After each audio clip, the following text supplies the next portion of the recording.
All set to begin. And Raul, you can come front and center. Right here. Right. Yep, right there is perfect. All right, hello. Very good to see you. Thank you so much for joining us for this episode of Green Table Talk, which is live and in person. Feel free to act naturally. We're so excited that we have a hybrid environment. We're back outside. This is the second time that we have done Green Table Talk in person. I'm LaTricea Adams, the founder, CEO, and president of Black Millennials for Flint, and it is my esteemed honor to host tonight's Green Table Talk. I would be remiss not to acknowledge our partners that made this possible. Major shout out to EDF Action. Y'all, they come through with the technology every time. I'm a community organizer, not a technology person. That's not my ministry. So super shout out to EDF Action. Also, shout out to our other phenomenal partner, the Climate Action Campaign, as well as the coalition, the Clean Water for All Coalition as well. So let's go ahead and get right into it, y'all. We have some dope people on this panel today. So today the topic is around the Supreme Court decision around the Clean Water Act. A lot of times when we hear the Clean Water Act, sometimes you can get a little bit misconstrued about what that means. And it's really important as we think about what the next steps are around protecting our water. We want to make sure that folks in our tribe, folks that we connect with in community, have a clear understanding of what that means and ways in which that they can advocate for themselves on the ground. So with that, I'm going to allow our guests for tonight to introduce themselves. I'm going to start with the one and only Raul Garcia. Well, thank you. Thank you so much. Thank you for making the time, and thank you for everybody who put this event together. My name is Raul Garcia. I'm the Legislative Director for Healthy Communities at Earthjustice. I work on a variety of issues, but one of them is everything that I really work on touches on how does the environment impact our human health. And so it's really a pleasure to be here, filled with people that I admire a whole lot, and incredible organizers and experts. So just thank you so much for having me. Awesome. One and only Nse. Hey, Nse. Hey. Hey, everyone. Happy New Year. I'm still going to say it because a lot of people in this room and on the screen here that I have not yet seen and look forward to seeing this year. Hoping everyone's year started off healthy and safe. So I'm Nse Obot Witherspoon, the Executive Director of the Children's Environmental Health Network, based here in Washington, D.C., celebrating 30 years of work. That's a plus and a curse because we shouldn't have to be around still, but our mission has always been and will always be to protect all children from environmental hazards and to ensure that the places where they spend the most time, their schools, their homes, their childcare, their community parks, their faith-based institutions, and just out here, basic air and water is free from chemicals that harm them. So really honored to be here. And, we see water as a huge, important mechanism for exposure and or potentially healthy environments and health. So we're trying to promote the type of environments that we aim to have our children of today and tomorrow enjoy. So really happy to be here. Yes, I love that. Oftentimes, and I have a soft spot for children once upon a time, but I'm still 21. But once upon a time, I used to be a teacher. And a lot of times when we think about environment, we forget about kids. And I think that I really applaud the work that you do to always remember kids and how we are leaving this earth to them, making sure that we make sure that they're growing and learning and playing, that it's a safe environment, and that we actually give them something that's better, right, than how we received it. But let's go ahead and get into these questions. All right, so with a name like Black Millennials for Flint, we all know the horrific atrocity that happened during the Flint water crisis. It's almost 10 years with the Flint water crisis, but we've, had our share of issues with water. However, there are some foreseeable challenges with the Sackett versus EPA Supreme Court decisions, and particularly implications for the Clean Water Act. But it's a little bit different. Sometimes when you hear the Clean Water Act, you think it's all water, right? But there's a lot of specificity specifically around the Clean Water Act. So Nse and Raul, can you explain in layman's terms, okay? Don't take us no shade like federal government terms, no shade. You know, everybody's not, you know, a scientist or a policy wonk, but in layman terms, can you just put it in plain language to our audience and viewers? What is this case about and what exactly is at stake? And anyone can start. Okay, thank you. No, this is really basic, right? In fact, as far as I'm concerned, it doesn't get more basic than this. You need water, you need food, you need air to be here. And then there's many other things we all care about to sustain a quality life, but you need those three. Those are non-negotiable. So the fact that in the year 2023, now we are actually still sitting here and even focus so much energy and time in our collective and the networks that we come here with to even have to discuss a case that at its fundamental core, it pretty much comes down to threatening the ability for the Clean Water Act, which has been a tool, a resource, a law that's been enacted for now 50 years. And amazingly, it was passed by a tremendous amount of bipartisan support, which is rare that we see in this day and age. And it was passed to be a major way that the EPA, our Environmental Protection Agency, could serve as truly protecting our waters and inevitably our public health. I mean, that's what we're talking about, amazingly. And there's quick history here, and I want to let Raul get into, and I'm sure we'll go back and forth. In 2004, the Sackett, so you wonder who are the Sacketts? I even had been educated on this within the last year. I didn't know about this case. The Sacketts had an excavation company in 2004. They bought some land in Idaho, about a half an acre. You wonder what was the excavation company want with half an acre? By 2007, the EPA and the Army Corps of Engineers were already getting complaints that they were dumping sand and other wastes into, because this land was connected to watershed.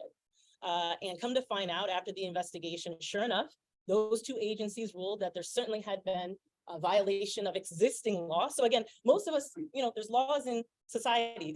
We're supposed to abide by those to kind of keep a general continuity of working together. So already this is egregious, right? There's a law on the books, been on the books for a while, and this company felt that they could just come in and violate the law. And then once they were identified that they were wrong, they said, no, we don't agree. So the EPA said, you need to clean this up. And by the way, you've destroyed the watershed. And we can get into more, I'm sure a little bit later, of what the importance of a watershed is. So they said, no, we're not going to do it. And so this has started this whole ripple effect since 2007. I mean, almost 2 decades of taxpayer money, attention, when we have many other things, right? Housing, gun violence. I mean, we could go on and on about the needs in our communities, and yet here we are fighting for basic provisions of our waterways. And so now it's been taken to the Supreme Court, and there's history behind who has stimulated this interest and kept the flames going. And they definitely have strong roots in development, mining, fossil fuel industries. So not to cause a blanket comment here, but you know, the writing's kind of on the wall as far as what would your motivation be to put this much energy, time, and legal expense on their end too into ensuring that you don't clean up something that clearly you were in violation of. That was some of the history. And I can get more into why, you know, why this should mean importance to all of us, but Raul, you might want to also weigh in. Yeah, no, I mean, that's spot on. And we reading the cards, right, of what we see the Supreme Court doing in this case, not only the Sackett, but also the Supreme Court case. The Supreme Court did not have to take this case. It has none of the characteristics that of a case that the Supreme Court usually takes up. So you don't have what is called a circuit split, which is one court over here is saying one thing and then another court over there is saying another, and we have to reconcile them. There is no conflict between states about definitions. All the states have generally agreed. Now, what we are seeing is that the court is grabbing this case to make an example of what to do about environmental regulations. And that's going to have to be argued. But if they decide to deregulate, it's going to be a huge problem. Now, why is it a huge problem? What are the arguments actually based on? So the Clean Water Act has a set of rules, as you mentioned, that keep our water clean, healthy, in a way that we can worship in it, that we can play in it, that we can drink in it, all of that. What is happening is that they are basically trying to define the word water. What is a body of water that should be regulated under the Clean Water Act? Now, here's the kicker though, right? Because we talk about bodies of water, like, oh, you got a lake over here, and oh, you got a river over there. But I have a 5-year-old at home, so we do loads of experiments. So I invite everybody here, everybody at home, to do this experiment, right? Grab yourself just a pot of water and just pour 2 droplets of coloring in it. Just 2 droplets of coloring in it. And then go ahead and try to take that coloring out. Right? The coloring is the pollution. And so when we talk about, oh, this river over here can be polluted, oh, but this stream over here cannot, that's not how water works. Why? Water flows, water mixes. And so when you poison one body of water, the ramifications are gonna poison large bodies of water, down rivers, down streams, down lakes, and even our oceans. So that's how we have to think about it. So it's almost surreal that at this point, we're gonna have a panel of 9 judges tell us how water is defined. When I think we all know how water works. Yeah. And those who don't know, don't want to know. Mm. So at this point, I think that, the idea here is that it's totally weird case to have to even argue, because it's common sense. Like you said, we need clean water. It's not like you might want clean water or you might not. No. You need it to live, right? Yes. But that's virtually in very real terms what the Supreme Court is going to be deciding. What is water? And ultimately, because we know that polluted water does not happen in rich white upper class parts of towns and states, they are also going to be determining who gets clean water. And that's big, right? And so that's what we're attentive to, and that's what could come any given day. Oh, man, now that's heavy. Yeah. First of all, y'all said a word. Y'all did a good job. We're breaking that down in a way. I loved all the metaphors. But what really stuck with me is someone trying to redefine what water is. That's insidious. I can't think of another word for that. So I kind of want to follow up a little bit with that. So with knowing this information, like if I am just an everyday person, all I want to do is just go work and take care of my kids, right? What can I do knowing this information? What does that advocacy look like from the ground level? So folks that may not, necessarily have the resources to go and rally on the hill, but what is something that could be done at the local level that still empowers people to say hey, I see what you're doing. I see how this impacts me. What are some recommendations or ways you think that just anyone that's watching would be able to advocate within their own right, as we kind of on pins and needles about what is at stake with our water? Yeah, I just want to acknowledge I'm a mom of 4. We all make it happen. But the point is, we all are busy, right? We all have a lot of things, a lot of responsibilities. So I'm not at all being light about the fact that here's yet one more thing many of us are asking all of us to do. But again, this issue connects with so many of the other issues in our communities that we so care about. And it's the precedents being set. So if this is allowed to happen, if by chance the Supreme Court rules against the EPA, it's going to be, I think, a flooding of other similar cases, redefining basic protections in public health. So that's why I just want to encourage that and let you know that this has been a growing coalition for a while now of many of us out here, parents, community leaders, justice leaders, environmental justice leaders, conservationists, water, advocates and whatnot, coming together, all saying the same thing, that the EPA must, and their role here must be protected. What we all have, most of us have, is a voice. And if you can't talk and don't have that ability, maybe it's writing. But my point here is adding your perspective to this. So there's a range of ways you could do that. If you're up for writing your local paper or your local media outlet, an op-ed, an editorial, or connecting with someone else on that, or just sharing someone else's editorial. A bunch of us have existing materials that you certainly can use and lean on, adopt the way you'd like. You don't have to start from scratch. Again, everyone's busy. So if this is something you care about, we're happy to connect with you and help to give you some of those legs, some of those resources to add your voice in your local community. Letting our elected officials know at every level, this is not okay. And they're on notice and we're watching them, you know? So a phone call, an email, a quick letter, whatever it is. And if all of us are doing this, the power of one is incredible, but the power of all of us, right, has shown historically, that's where the tipping point, the paradigm shift happens.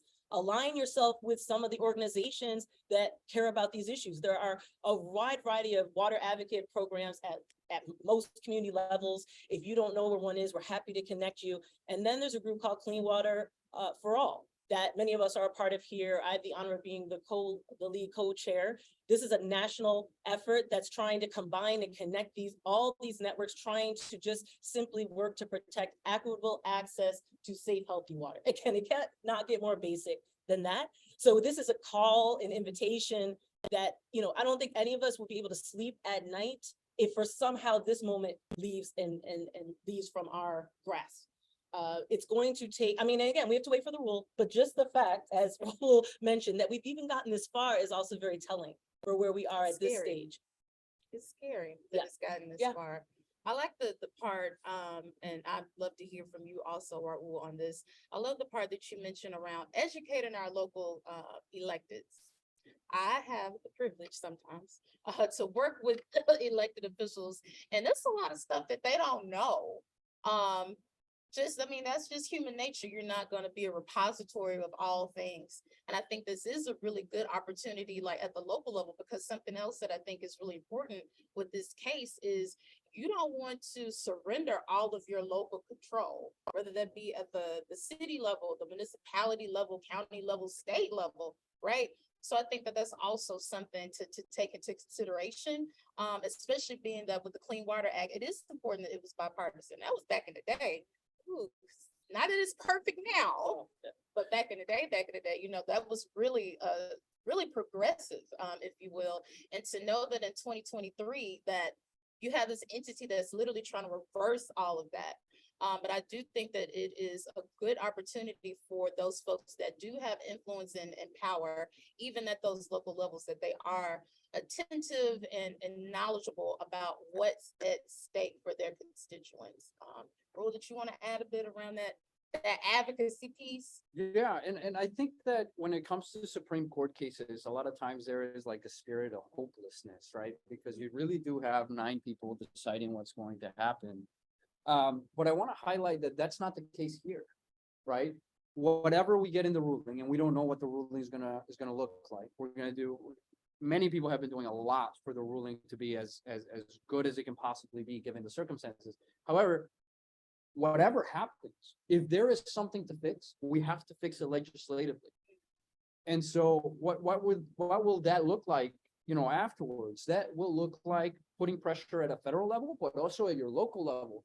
Making sure that your states are also looking for ways to protect their water, right? Making sure that local authorities are taking charge of, you know, what rules can we make within the power afforded to us by their state constitution or whatever it would be, their city charter, about how do we make sure, and this is what it boils down to, right? All of the political craziness, it boils down to how do we make sure, how does a city mayor make sure that kids in the public schools of that city are drinking clean water, or can go to the river nearby and do some swimming, some kayaking, whatever it would be, study the river itself, making sure that the wildlife is there to learn from, all of that.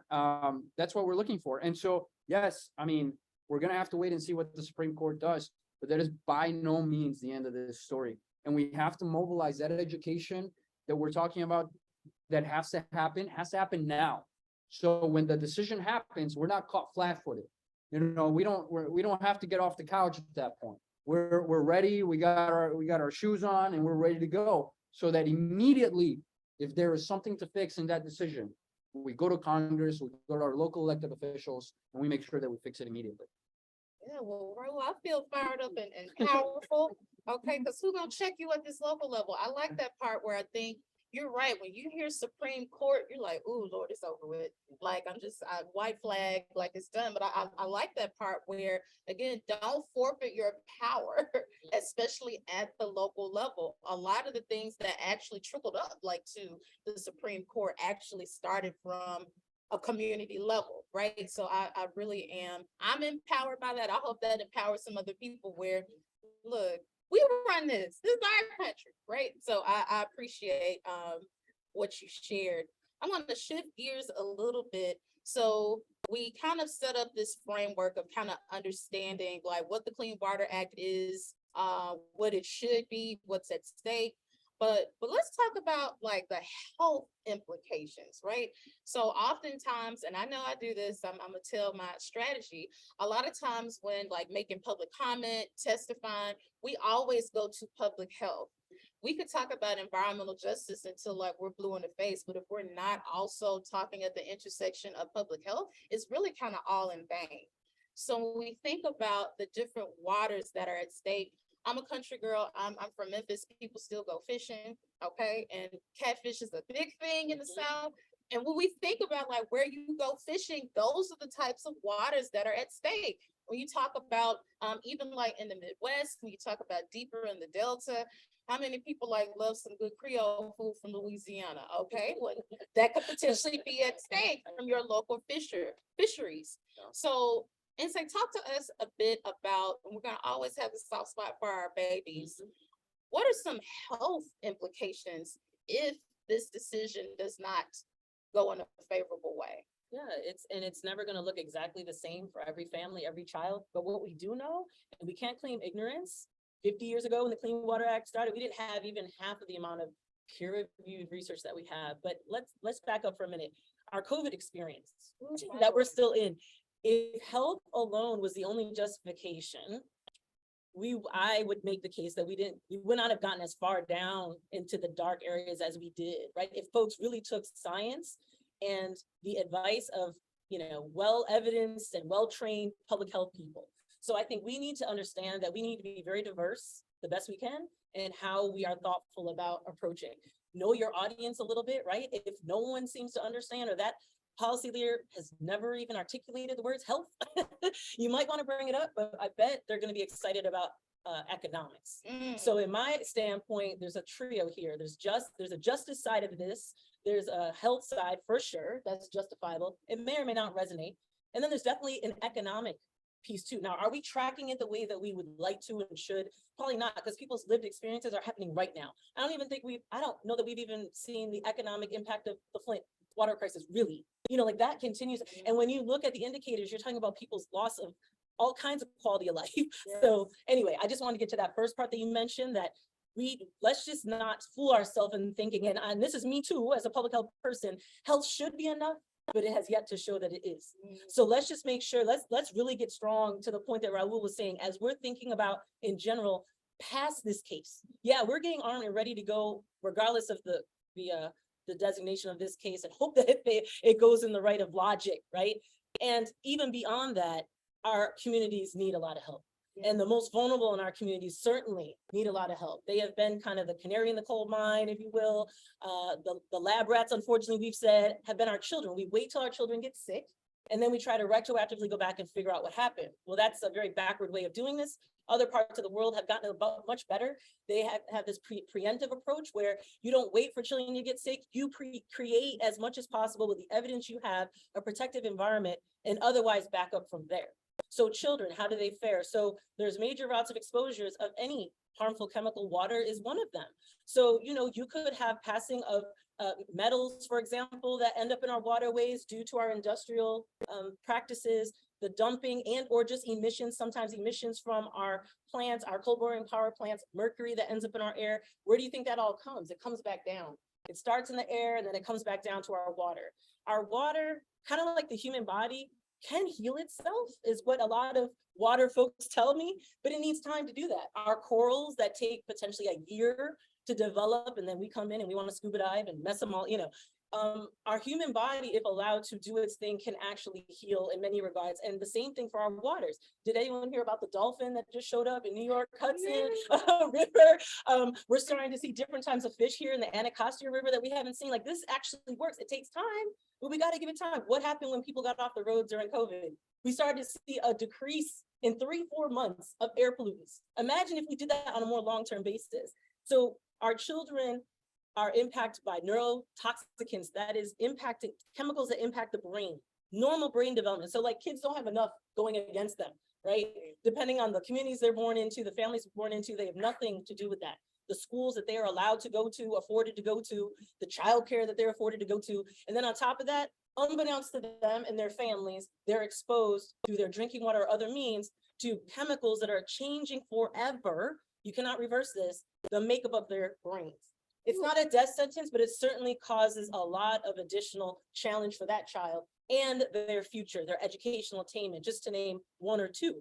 There's also what we call endocrine disruptors. They're changing the normal hormone cycle of children, right? And then you have other ones that are also impacting learning and development. So these metals, like I said, these mercury, pesticides in our agricultural communities, that's a known neurotoxicant also. And by the way, it's a carcinogen. We know that certain forms of pesticides cause cancer. So I don't know, do we need to go through the whole list, or is that not enough? Our children have nothing to do with this. And I don't want to put any blame on our parents and our community members either. A lot of the times this has been out of our control. What we're trying to do now is gain control, as we've all mentioned. These are our communities. These are our collective children, right? It takes a village, whether we act like it or not. And the future generation has no business absorbing the atrocities of our inability to do the right thing on their behalf. Ooh, preach, Sister Nse. What day is it? Thursday? Yeah, but that was so powerful. What really stuck with me, when you talked about just like development over time. So it's not, I know a lot of times like you'll get pushback and people will say, it's not just about children, it's all people. Absolutely though, but they just got started, like they just got here. And I think a lot of times where the disconnect is body burden. If I am a baby and I enter into this world, like already like entrenched, like in pollution, what does my lifespan look like? I'll even use myself as an example. So I'm from Memphis, hey Memphis, but Memphis has a lot of pollution. And when I was born with a sinus infection. I have asthma. My grandmother had asthma. My great grandmother has asthma. The neighborhood where my family moved to when they moved from Texas into Memphis is in the Riverside community. There's literally like a refinery in the middle of this historical Black neighborhood. And so when you think about that, like from a child development perspective, it doesn't just linger like when you're a child and you grow out of it. No, those pollutants, that body burden exists within you for your lifetime, and it's cumulative. So if you move from one community to the next, that's also like a frontline community is impacted, right? So I like that point that you made. Another really good transition. So unfortunately, a lot of people who are decision makers aren't moved by a moral compass. So similarly to what you said, and say, like, you can talk about all these harmful things, imagery where you see babies struggling, where you see pregnant people that are struggling with pollution, that still doesn't seem to really move people into action. Okay, so let's talk about coin and hitting you in your pockets. So I want to hear from Raul from a legal perspective. When you are in situations where people, I hate to be crass, like just don't care, like what the physical impacts are about people, because it doesn't impact them. If I'm with rich, white, and affluent, and I'm away from that, that doesn't really pertain to me. So can you talk a little bit about like, what could be some like legal ramifications? Like if again, we're still in this gray space. So if again, this decision is not favorable, from that local perspective, from a community perspective, and this is a little bit of Southern language, how can they clap back and hit you in your pocket? If you don't care about my life, I'm gonna get in your pockets. So talk to us a little bit about what that could potentially look like. Yeah, well, I mean, that's why the Clean Water Act is there, and that's really what the case is all about. The Clean Water Act sets up regulations to stop this. So when you combine that with really good enforcement by, say, EPA and the Department of Justice, you can prosecute the people that are breaking the law for doing harm unto others, right? And so it's not a question of whether, at that point, it's not a question of whether they care or not. They're gonna care. Right. Right, they're gonna care. But that's why this case is so important. We're defining what waters are protected and what waters are not protected. And so what does that mean in terms of legal ramifications, right? The more bodies of water that you deem that are not protected, the more people that you're gonna be poisoning. And so, look, we had a water rule that had a decent definition. Now, it wasn't amazing, but it had a decent definition of what the protected waters were that the Obama administration put out. The Trump administration came in, took that out, and they put this really weak definition for what protected water should be. Just in the space that happened between Trump putting this rule in the books, his weak rule in the books, and when EPA under Biden took it away, 500 permits were given to polluters that would not otherwise have been given. Now, 500 permits. Now, in the grand scheme of things, you're like, well, if it's 500, yeah, 500 permits that we're talking about, 500 polluters pumping sewage or poison or pesticides or who knows what chemicals into the water continuously for years at a time. And all of that is absorbed by everybody downriver, by everybody downstream, by everybody sharing the lake. Right? And so what can people do once that water is poisoned? I mean, are you going to uproot entire communities and move them elsewhere? You can't do that. You know that is actually called displacement, right? And then we have another issue, right? Because talk about legal ramifications, talk about displacement. Oh, but then we have to talk about refugees, right? I'm not even talking about like international refugees, which exist and we still eventually need to talk about. But I'm just talking about here in our country, refugees of communities that are no longer livable. I'm not even talking healthy, right? I'm just saying like you can't live there. And so we have to put that in perspective, because then they say, oh, well, you can get a tort action later on. No, you can't. And what is great about the Clean Water Act, and what is great about a strong definition for what waters can be protected and should be protected, is that they're not there to fix old harms. They're there to prevent harm. Yeah. And that's really what we want. I don't want whatever industry to come and pay up millions of dollars if in the first place they could have just not polluted the river, right? Like if they polluted it, oh yeah, they should absolutely have to pay. But my goal is not that. My goal is to prevent the pollution itself. And so the ironic piece of this really is that the same people that complain about holding the polluters accountable are the same ones that want to weaken the rules that compel us to hold them accountable, right? So there's a huge area of hypocrisy that we're talking about. And we're talking about like some people aren't even moved by a moral compass. But I'm not even talking morals here. I'm just talking simple logic, right? Like it's just like, just be consistent in your position. As horrible as it may be, just be consistent in it. And they're not even there, right? And so that's sort of the legal aspect of it. But look, in real context, right? Some of the waters that would be sacrificed. I have here the St. Louis River that supports wild rice, and which is an aquatic plant that the Fond du Lac Band, might be pronouncing that wrong, apologies if I am, and other Midwestern tribes harvest for centuries.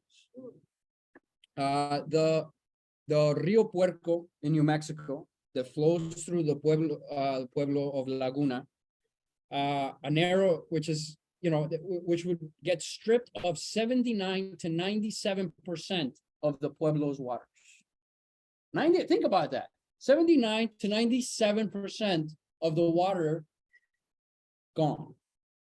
And then the Skagit River that provide crucial habitat for salmon, which are central to the Tsunamish tribe that depend on the salmon for their livelihood. So those are just three examples. Now multiply that tens of thousands fold throughout the country. And that is not the legal ramifications. Those are the real ramifications. That's you going to your water in the tap and being like, oh my God, we can't bathe in that, or we can't drink that. Or no, I can't go and teach my children about the river and how symbolic it is for our religion or for the science that I want to teach them. All of that gone. That's what's at stake here. Ooh, that was heavy. Yes, so I had to really internalize that. Making it real with those examples did something to my spirit, but we need to hear that. And I think even more important that the people who are in these communities need to know that as well. I want to give a quick shout out. We actually, for Black Millennials of Flint, we have a lot of programs. So we have one program called Shop Talks, and we did a shop talk on this topic at a barbershop. And it was eye-opening. It was very eye-opening to explain like what's at stake from a community perspective. And people were like, are you serious? Like, that's what's going on. That's what's up. So kind of transitioning into this next question. So both Raul and Nse have been a little bit modest, y'all. They're really dope. Can you kind of share like the work that you have been doing, the work that you plan on doing around this issue? Kind of stemming back from what Raul talked about, like, we're not going to relinquish our power, right? Like, we still can clap back. We still have people power. So can you kind of describe like what you've been doing since this whole decision like became a thing? What has your work looked like to really be a model that you are to push back against this and really make sure that within all of your influence and power you can do to make sure that they at least persuade somebody something that this will go in a better direction? Yeah. Well, first I had to educate myself, and I'm still educating, right? Still bringing myself up to speed. And I lean a lot on these coalitions I've talked about. Raul and colleagues all here and beyond, the legal side of this, the historical matrix of this, and let's be explicit. We've been kind of talking about it, but explicit. Everyone is at stake here. Most importantly, our indigenous, our Black, our brown, our most marginalized, our vulnerable, our children. The same ones who bear the brunt, as LaTricea said earlier, of just about every environmental injustice, atrocity. This would yet be another. It's very hard to buy yourself. I have a board member, Mark Magana at Green Latinos, who says often, you shouldn't even have to pay for water. Just the fact that it's a human right, right? So the fact that our brothers and sisters in Flint and many other places have been forced to rely on bottled water, and by the way, we know that test of bottled water is not necessarily what we all think. We want people to be able to rely on their tap. We want people to be able to rely on their water that comes into their homes and to bathe their children, to wash dishes, to wash your clothes, whatever, to have communion culturally and all that. So educating, building awareness, supporting each other, answering each other's questions, being there for each other. So we at Children's Environmental Health Network have been talking about this for the first time over the last couple months, bringing our network to speed, doing blogs, quick little snippets about it, little quick snippets on social media. Did you know that our waters are threatened by this case? Here are 3 reasons you probably want to connect with this or find out more or connect with an organization. And again, there's this very broad and growing, and we invite everyone here, coalition, if you will, of folks who care and see their communities suffering and threatened by this case. And a very symbolic case. This is going to set precedents. So using whatever we can to think about. I sent this invite to family, to friends, to colleagues, to probably folks that might consider them associates. I'm like, you need to tune in. And if you can't tune in live, we'll find another way to get you a recording. You know, like, you need to listen, and I bet everyone's quite enlightened. And if you didn't know, now you know. Now it's a matter of, what am I going to do? How am I going to lend? So trying to use our influence to the extent it can within the child health community, of course, the broader public health community, for sure, the environmental public health community, whatever we can, wherever our tentacles are. And we do have a variety of leadership roles. We're trying to make sure this is a very important piece of information, trying to do whatever we can to make it easy for people to just listen, focus. We don't expect you to read the whole Supreme Court brief. We don't expect you to read the whole case. Let's do an executive summary. In fact, let's do a Cliff Notes version so that you can understand that more than likely you're going to see this, you see yourself in this. Now we can help maybe align what might you want to do with your talents and expertise. That's how we've been, and that's how we will continue to grow. The whole point is to keep going. I think we thought we were maybe going to hear before the end of 2022. Now we're hearing maybe spring, who knows, 2023 or however long they take. It doesn't matter. As Raul said, we're getting ready now. We have regular calls. We've been having Sackett, EPA, Supreme Court calls for months now. The whole point, we have a coordinator, right, that's funded to do, so not we, our Clean Water for All Coalition has been taking this very seriously. They went to funders and said, we need support to coalesce our network, to educate our network, to make sure we work with amazing partners like Black Millennials for Flint, so that they have what they need to have shop talks and to connect with their community and ask the questions that they need to, because we all need to be informed on this. We cannot be caught off guard. Yeah, and I think we have to build the interconnectedness of all of this, right? When we talk about water, sometimes we differentiate between, say, the climate crisis and the health crisis that we're facing. And the reality is that they're just intrinsically linked. And so, a lot of people ask me, so how is this connected, right? Like, look, it's climate's changing. The biggest buffer that we have to prevent those strong storms that come, particularly for us on the East Coast, from the Atlantic, to come in and wash our cities away, wash our towns away, is our wetlands. Those wetlands depend on biodiversity for them to remain strong, in order to get the grass in there, to make sure the mud stays in there, and so that when a hurricane comes, it doesn't hit the town, it hits the wetlands, and they absorb a lot of the brunt of that. That doesn't happen if the water is polluted, because like poisoned water kills. Just like it kills humans, it kills wildlife, and it kills plant life. And so what happens is that all of these grasslands can be washed away. Just right now, California has lost 90% of its wetlands already. 90% of its wetlands already. Now, imagine that everywhere. And that's kind of the disaster that we're facing. And so a lot of people, say, well, that's really heavy. How do you deal with it? Right? Like, how do you deal with it? One is that we have to acknowledge the heaviness. And we have to begin to process that now. But that heaviness cannot render us helpless, right? And so the education is really important. And Nse mentioned it. Like, it's not just like educating in like vast, congressional halls. It's educating your neighbor, it's educating yourself, it's educating your children. It's just making sure that we're linking the overall crisis that we're facing, right? And so the message here is the following. If you care about climate resiliency, you better care about clean water. Yeah.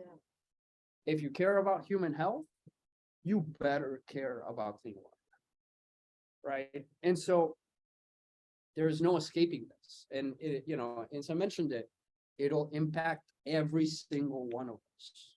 So the trick is, do we want to find solutions for the enormous problems that we're going to have 10, 20 years from now?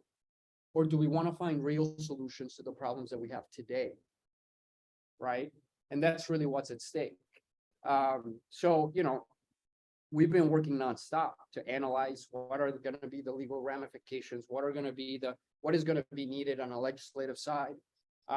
Julian Gonzalez, who's here, gets a big shout out because he's been just going above and beyond, working with coalition partners to make sure that we're prepared for whatever happens. We don't know what will happen, but there's no stone left unturned to make sure that this decision is a good one. And if this decision is not a good one, then there's no stone left unturned to make sure that we fix it immediately. Yes, no stone left unturned. Okay, Raul, you were preaching too. You were preaching too. But that was really powerful. And one of the things that I just to summarize what both Raul and Nse talked about was intersectionality. Oh my gosh, y'all, in environment, people can really get very disaggregated, separate, especially when you talk about climate. You're like, climate is all encompassing. It's not just one thing. It includes all the things. And you're absolutely right, where I think, and even building off of what Nse was describing, like building a coalition of different perspectives. I think, and this may just be from my perspective, I do think that we're starting to see more people from different sectors to have a point of interest as it relates to environment. I even say myself, y'all, I was a school teacher, okay? I'm not an environmental scientist. Shout out to my co-founder, Michelle Mepson, who is a Black Girl Magic scientist. That's not me. But that doesn't matter though, right? We all have a stake in this. We all have our own different narratives, our own different life experiences, our own ministries, if you will, to contribute to this body of work. Like Nse said, it's gonna take all of us, and it impacts all of us. And I think that it is critical for everyone to be at the table. But I think another part that I want to add as a caveat, it could be multiple tables too, right? I think sometimes we have this like big idea, and maybe it's just in my mind, like it's just this one big table, and it's like a whole lot of like rich white people and like sprinkles of like Black and brown people. No. First of all, we need to be in charge of our own tables because we are disproportionately impacted, right? Going into these tables of people of privilege has never helped us before. It's not working. So I like that the whole essence of this conversation has been about people power. Educated people is a powerful people. I like the fact that both of you two, and I'm excited that y'all said yes when I slid in your emails as you be on this panel, where you do having very much so overlap, but then from a very different approach from a legal perspective, from a public health or children's health perspective. That's what we need. That's what we need. We don't learn in a monolithic way, right? Like we don't learn that way. So I'm really excited that we were able to like coalesce that, and I like to see that keep going. And so we are getting to the end. I can't believe it, y'all. But in Green Table Talk fashion, before we leave, we talked about a lot. Some stuff probably made us mad, some stuff probably made us sad, but we always like to leave feeling powerful, right? Like we are not existing in a spirit of victimhood. We are victorious. So before we leave tonight, what's like one action word like that keeps you going, like fighting the good fight? What's one good, who gonna check me boo statement that you can make before we close out for this episode? We're sitting here in the Martin Luther King Jr. Library in Washington, D.C. It's absolutely gorgeous. I need to come check it out and take more time and bring the kids and everything. So I'm gonna hearken Martin Luther King and one of his many statements as part of our ancestors, if you will. Injustice anywhere threatens justice everywhere, right? We could have claimed ignorance decades ago, we cannot now. It's very inconvenient to have to do this. It's exhausting to have to do this work, but it's vital and it's non-negotiable. And most of us do have a moral compass. So we have to remind ourselves, the few out there who are allowing greed and many other things to lead their path, do not represent the majority of this country and quite frankly, the world. So that's what keeps me optimistic and going. And our children keep me going. So let's make sure that we are on the side of justice always, putting the most vulnerable first, and we will win this. Either way, we will win this. Yeah, I mean, I'm not gonna beat that. I'm not gonna beat that. But You may try. But, you know, we fight this fight in so many fields, in so many spaces, in so many arenas. And so I'm gonna go back to brothers and sisters in the Standing Rock Sioux Yeah. who have taught us, right, like water is life. We're fighting for life. Mm. And who can be wrong fighting for life, right? And so by the same token, I think particularly people of color and of ethnic minorities, we understand what it's like to be up against the wall. Yeah. And so when decisions like this are coming and, you know, we don't know exactly what's coming, the uncertainty and that nerve on the side of your, you know, your ribs that tells you this might not be great. We know what that feels like. And we have never, ever stayed in that state. We have always fought through it. That's right. And so we talk about resiliency in terms of, you know, the climate and the nature and all of that, but this is also about our own resiliency that we should never have to have, but that we call upon every single day of our existence. And so this is the next step in that process, right? So today is our water. And so just like we fought those thousands of other fights before, we're gonna fight this one. And if we lose the first round, we'll come back and we'll fight a second round. Yeah. So to me, it's about that grit. It's about the grit that we bring forward because of our own experience, and not just our own, but the one of our ancestors before us, right? So to me, it's bring it on. Whatever comes, comes, and we're gonna fight it. We're gonna be united, and we're gonna take it to them. Y con ganas para adelante. Mm. Yeah, come on. preach. Well done, well done. I certainly feel empowered, you know, again, like we are not living and thriving in the spirit of victimhood. We again are victorious. We, even if we don't want to be in our DNA, we are fighters and we are resilient. With that, thank you so much for joining us for this episode of Green Table Talk.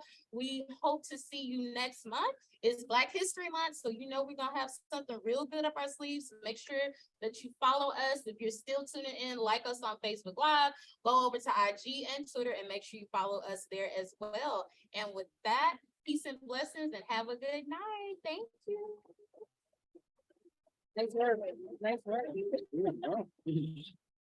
Do this all night, right? Yeah, if they would only listen. You got the energy. It's an honor to work with you all. Yeah, same here. Anything I can do. You brought up Mark, yeah.